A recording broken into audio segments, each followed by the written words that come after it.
Je m'appelle Jenny Teng, je suis réalisatrice en documentaire et en fiction et j'enseigne aussi à la Sorbonne Saint-Charles à des licences 2 et 3. J'ai beaucoup travaillé sur le Cambodge, qui est le pays d'origine de mes parents. Et ça a été mon premier désir de cinéma, de travailler sur le Cambodge et de sa mémoire, après des études à l'USAS de documentaire en 2006, et qui a donné lieu à Tour d'exil, que je vais présenter au forum. Le sujet est plus qu'un sujet, c'est des vécus de ma famille. Donc ma famille, c'est mes parents, mes grands-parents et mes tantes, mes oncles, mes cousins qui, eux, ont vécu au Cambodge et qui se sont exilés. Donc pour mes parents, c'est en France, et pour mes tantes, c'est aux États-Unis, en Allemagne, au Canada.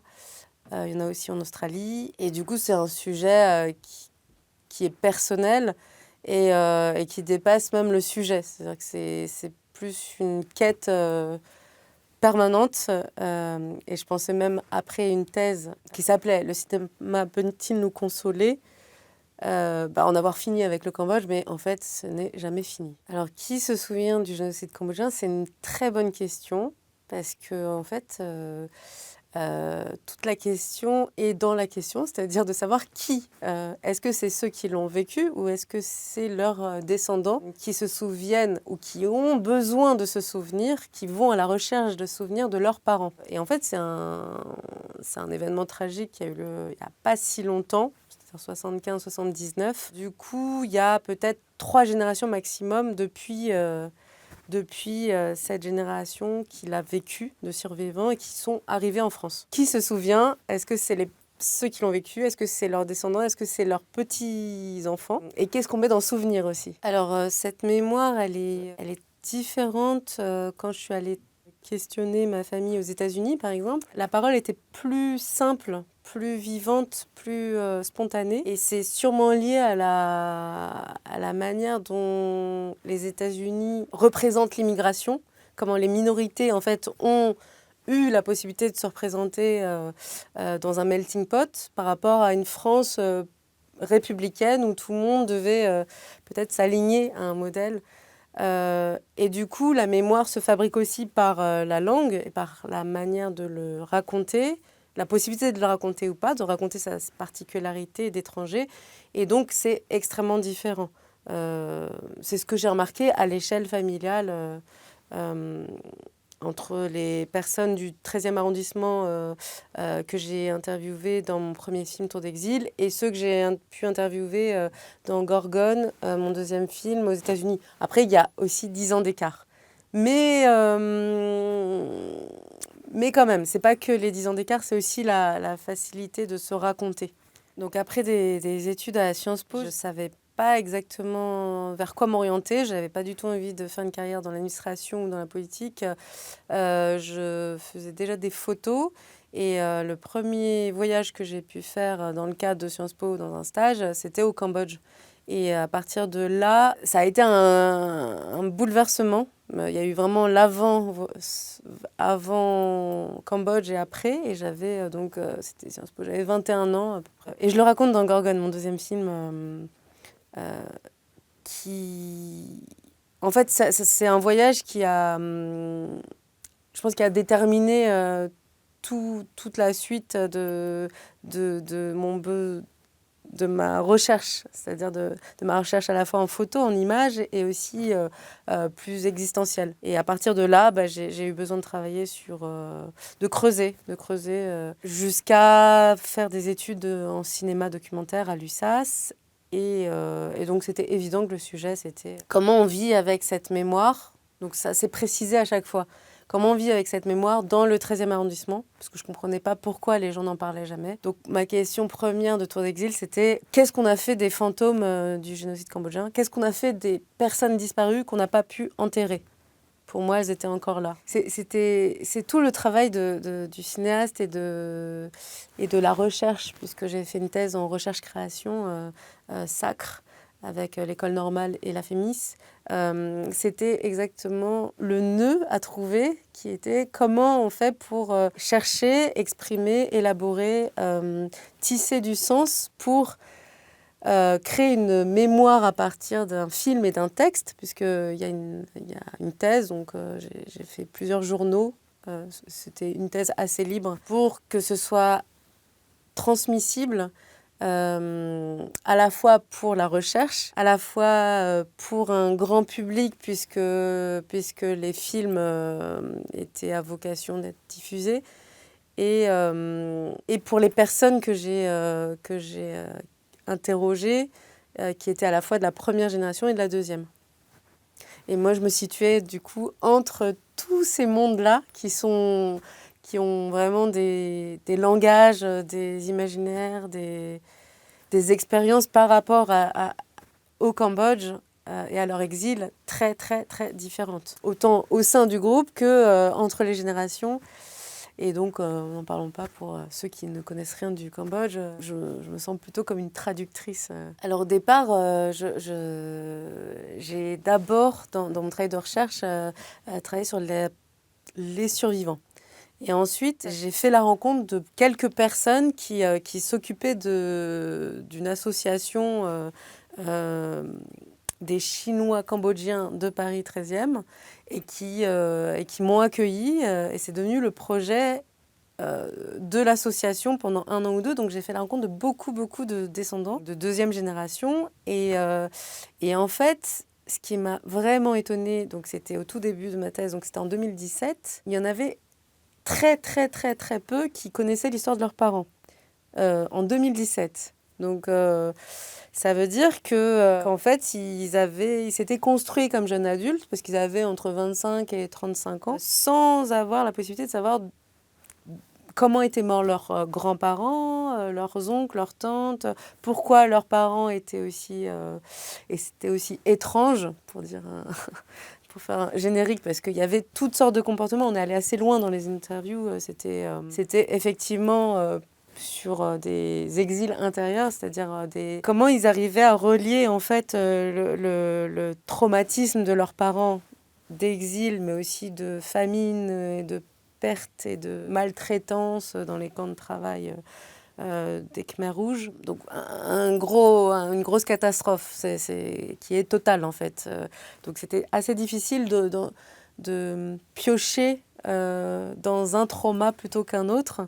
Mais ce qui est apparu, c'est qu'il y avait des difficultés à déménager, des difficultés à se nourrir, des difficultés à faire des choix, des difficultés à se sentir bien en tant que parents eux-mêmes. Et tout ça, j'ai essayé de voir si ça avait un lien avec le traumatisme de leurs parents. Sauf que moi, je ne suis pas psychiatre et c'était une thèse en cinéma, anthropologie, puisque j'ai fait de l'anthropologie à Sciences Po.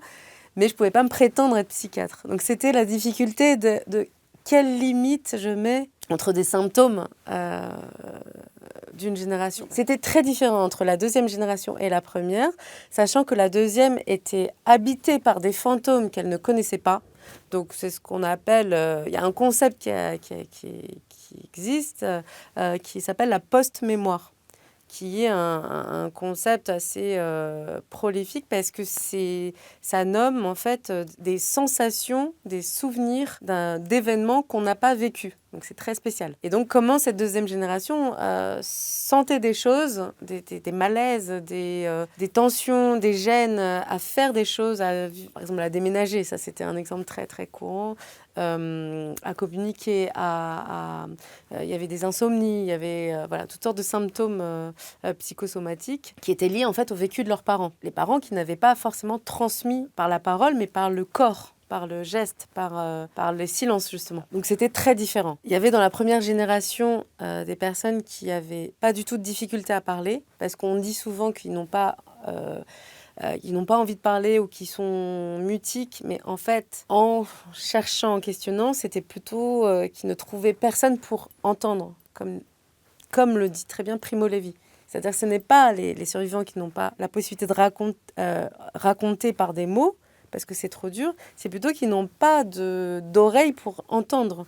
Parce que quand on a vécu tout ça, comment en fait, quand les vécus sont si différents, qu'on a grandi dans des conditions si différentes, parce que quand cette première génération a grandi, elle vivait déjà sous guerre. C'était déjà, en 70, c'était déjà la guerre. Donc quand ils étaient adolescents, disons, ils étaient déjà dans un quotidien très difficile et chaotique. Donc quand ils ont leurs enfants qui vivent dans un pays aussi riche, aussi scolarisé, aussi abondant, le gap est de toute façon immense. Alors à 20 ans, en fait, ce qui était le plus difficile, c'était de travailler avec une ONG qui s'occupait des femmes prostituées qui avaient été contaminées par le virus du VIH dans des rapports sexuels avec des clients. C'était une association qui s'appelait Aider tous. Et en fait, j'ai été en contact de réalités auxquelles je ne m'attendais pas du tout. Et aussi, j'ai travaillé aussi pour une autre ONG qui s'occupait d'enfants des rues, victimes de pédophilie. Parce que c'était vraiment... c'est pas que je suis allée chercher les plus trash, c'est que c'était une réalité en 2000, voilà, à 20 ans à peine après le génocide, avec 10 ans où les Khmers rouges sont restés au pouvoir, même plus. C'est un pays qui a été totalement dévasté. Donc voilà, c'était une réalité du pays. Donc c'est plutôt cette réalité qui a été, je pense, très difficile à comprendre et à raconter à mon retour de cette année-là. Et j'avais fait des photos, beaucoup de photos d'enfants, de cyclopousses. Et j'habitais chez mon oncle un temps qui, lui, était devenu très riche. Il avait acheté des terres, il était devenu... pas encore très riche comme aujourd'hui, mais il était déjà assez riche. Et en fait, je ne me sentais pas du tout bien chez lui. J'étais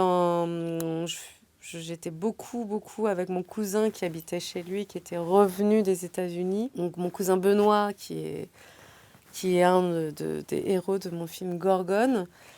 Gorgone, je ne vais pas le passer au Forum des images, mais à Nanterre, le 5 mai. Donc ça peut être aussi... C'est un diptyque pour moi, Tour d'exil et Gorgone. Et en fait, les deux films sont assez complets parce que quand j'ai fait Gorgone en 2018, je suis revenue sur ce voyage et j'ai pu comprendre un peu plus. Mais c'est comme dit Ritipan, hein, c'est juste essayer de comprendre à chaque fois. Et comme on ne peut pas tout comprendre parce que c'est impossible de comprendre la barbarie, c'est trop difficile. En fait, c'est par couche. Et je commence juste, avec toutes ces années, à comprendre que ce n'est jamais terminé et qu'en fait, à chaque fois, c'est des couches de plus en plus. Et donc...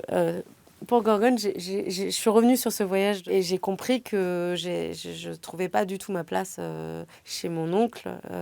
C'était trop difficile à comprendre comment lui avait été rescapé, comment il était arrivé en France. Donc je le connaissais très bien en France avec mon cousin Benoît. Et du coup, comment son père, en fait, était quelqu'un de très difficile à vivre au quotidien. Et je raconte dans Gorgone comment il nous empêchait de sortir la nuit. Alors, le cinéma, c'est un outil qui est vraiment parfait pour travailler la mémoire parce qu'il est aussi multiple et aussi à couche que la mémoire pour moi. Et aussi complexe que le temps qui passe. Parce qu'il est... il est le temps qui passe, il est la possibilité de revenir et de raturer et de réessayer et de remonter et de réécrire. Donc à la fois, je pense que j'ai bien trouvé l'outil et à la fois, peut-être que j'aurais pu trouver plus simple parce que c'est déjà compliqué. Je me dis parfois que si j'avais été peintre, ça aurait été peut-être plus simple, mais je ne sais pas du tout dessiner. Parce qu'au moins, une fois que l'image est là, elle ne bouge pas.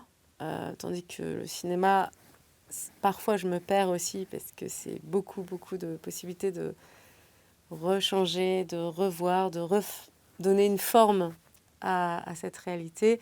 Mais bon, c'est pas pour rien qu'on s'est trouvé avec le cinéma. Je ne sais pas si je l'ai vraiment choisi. Bon, ça s'est trouvé parce qu'elle permet de donner une forme à une réalité qu'il n'y en a pas en fait, hein, on peut se le dire. Hein. Aujourd'hui, je peux conclure que la réalité n'a pas de forme et qu'en fait, il faut le langage, il faut le cinéma pour lui donner une forme et qu'en fait, ce qui est magique aussi, c'est que c'est aussi un art du présent et c'est un art de ce qui se passe maintenant et c'est ce qui est le plus important. Qu'est-ce qui se passe maintenant? Qu'est-ce que j'ai en tête maintenant? Et je le filme. Quand bien même j'y ai pensé pendant des années, ce qui se joue là, c'est ce qui existe. En dehors de ça, rien d'autre n'existe. Voilà. C'est ça qui me plaît. C'est l'art du présent. Et c'est pour ça que je serai toujours très, très, très attachée au documentaire, quand bien même je pars dans la fiction. Juste après la thèse création, où j'ai fait Gorgone et la thèse, en fait, j'avais tellement de matière de personnages, parce que j'ai rencontré beaucoup, beaucoup, beaucoup de jeunes gens de la deuxième génération, bon, plus si jeunes, hein, il y en a qui ont 40 ans. Et du coup, j'ai commencé à écrire une série de fiction avec Tarek Aoudi, qui commençait aussi sa première fiction mini-série en 6 épisodes et qui a abouti à une série qui va se tourner là pour Arte dans à peine une semaine. Donc lui, il commençait. Moi, j'arrivais avec tout mon imaginaire de personnages de fiction et on a écrit Les Naufragés, un peu comme ça au début. Et en fait, Les Naufragés a eu une bourse, a eu le Fayat, a eu Beaumarchais. Et donc, les producteurs ont commencé à arriver. Et donc, c'est devenu quand même quelque chose de beaucoup plus consistant. C'est devenu, on peut dire que c'est une mini-série complètement de fiction de 45 minutes. Je peux dire aujourd'hui que ça va durer 6 fois 45. Et du coup, ça me pousse à travailler vraiment d'autres outils qu'en documentaire qui, bon, vous les connaissez sûrement, le moteur sériel, les arches transformationnelles des personnages, les thématiques. Et en fait, ce qui est extraordinaire avec la fiction aussi, c'est que je retrouve tous mes thèmes de thèse qui étaient pour la recherche, qui sont la fin du monde, la fin d'un monde, la reconstruction, le deuil, le fantôme. C'est des chapitrages comme ça, mais c'est assez formidable c'est un autre outil qui rejoint totalement l'enquête anthropologique documentaire. Et j'écris aussi un long métrage qui est aussi lié, mais ça c'est pas c'est un projet de longue date que j'ai créé avec Blandine Jets, qui est une jeune femme qui n'a jamais été connectée à son histoire, à l'histoire de ses parents du Cambodge, et qui va retrouver par la cuisine. Donc ça va être plutôt une fiction culinaire. Donc tous mes projets de fiction sont quand même reliés au Cambodge, encore. Je pense que j'en ai pas fini, comme je vous avais dit. Le cinéma, c'est très, très, très foisonnant. C'est un outil qui permet en fait de naviguer, de rencontrer, de se poser, de fictionner, d'imaginer. Donc pour moi, je peux répondre aujourd'hui, mais c'est en 2025, oui, c'est consolateur d'être dans le cinéma, de faire du cinéma, de penser cinéma. C'est consolateur de voir d'autres films, de rencontrer d'autres cinéastes qui ont traversé d'autres mémoires. Donc, je vais citer quelques références, je pense, de films qui m'ont beaucoup appris. Il y a peut-être, je pense à 209 rue Saint-Maur de Ruth Silberman, pardon, qui est vraiment un exemple de comment on raconte par des outils visuels. Elle fait des maquettes, elle fait...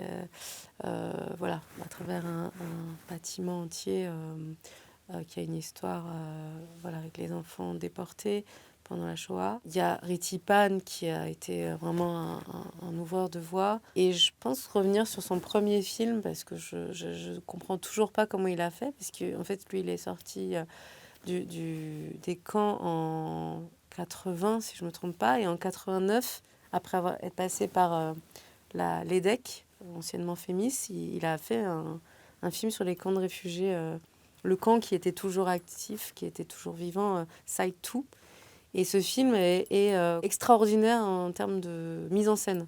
Et il y a des travelling, il y a un tel élan de vie, Il y a telle puissance de la spontanéité, de la rencontre.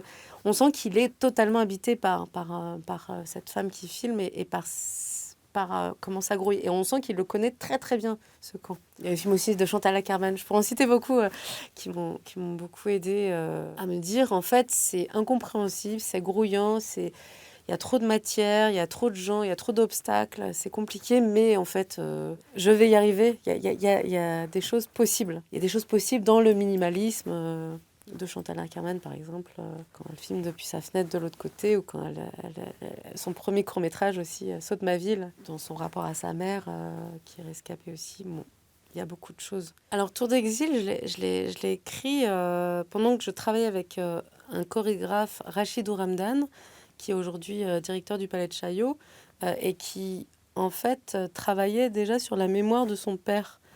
Et son père qui a fait la guerre d'Algérie, et en fait, il interviewe sa mère pour qu'elle lui raconte son père avec qui il n'a pas beaucoup parlé.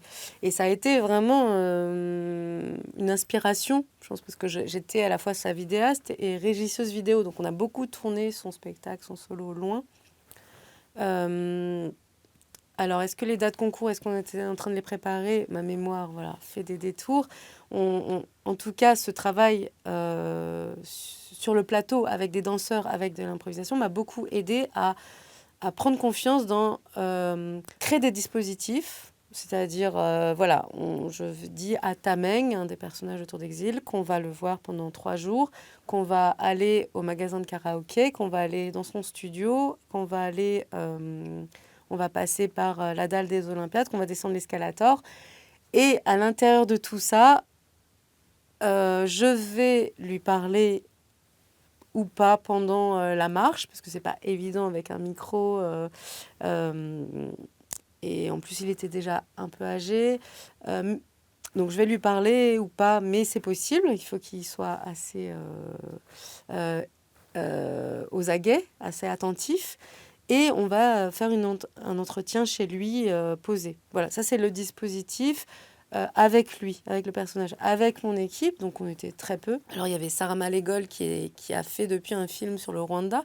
Donc on a aussi partagé beaucoup nos mémoires, nos rapports à cette mémoire. Et en fait, on s'était rencontrés parce que j'avais aussi travaillé sur une ébauche de film au Rwanda. Il y avait donc cette Sarah qui m'a beaucoup aidée. Il y avait Emmanuel Lascar à l'image, qui lui venait de la vidéo plus d'art. Il était au Palais de Tokyo. Et il y avait Richard Pébart qui faisait du son expérimental. Donc personne vraiment n'avait d'expérience dans le documentaire. Mais on a travaillé sur comment en fait on était le plus souple ensemble, le plus éveillé pour entendre les sons, de capter les gestes. On avait très peu d'expérience en termes de cinéma documentaire. Moi-même, j'avais juste fait l'USAS, j'avais fait quelques exercices et un TFE. Et en fait, c'était un film très expérimental et à la fois très, très vif, parce qu'en fait, on avait peu de temps avec les personnes qu'on filmait, parce qu'elles étaient, dont ma mère, pas très d'accord, pas extrêmement conscientes qu'elles allaient exposer leur histoire devant des personnes, nous, mais aussi du coup la télé, parce que France O a acheté le film après et je ne savais pas. Donc ça a été assez difficile d'expliquer à ma mère comment j'étais passée de bon, raconte-nous un bout de ton histoire, c'est juste pour nous, à tout le quartier en parle et lui pose des questions sur son intimité, parce qu'elle raconte voilà, des choses très très très difficiles qu'elle ne m'avait jamais racontées, comme le corps de sa petite sœur qui est éparpillé dans la forêt et qui reste une image mentale pour elle cauchemardesque. Et je pense que elle a donné ce qu'il y avait de plus cauchemardesque, parce que c'était la première fois qu'on en parlait vraiment, c'est-à-dire pendant un temps un peu long. Elle n'a même pas réussi à tenir devant la caméra. Elle fait à manger pendant... Bon, si vous voyez Tour d'exil, c'est assez évident qu'on n'était pas très préparé. Bon, l'image cadre le placard. Bon, c'est un peu le bordel. Je regrette un petit peu de ne pas avoir assumé un peu plus, mais je pense que c'est la condition dans laquelle ont été possibles ces interviews, c'est-à-dire à la fois On sait très bien que si on met une caméra, en fait, l'histoire va être racontée à d'autres gens que nous. Donc, en fait, inconsciemment, on a tous envie de ça, même ma mère, je pense. Il faudrait que je lui demande quelques années après. Mais, par exemple, je dis ton mari. Et après, je dis papa. Et en fait, c'est comme si j'assumais pas très bien que c'était ma mère.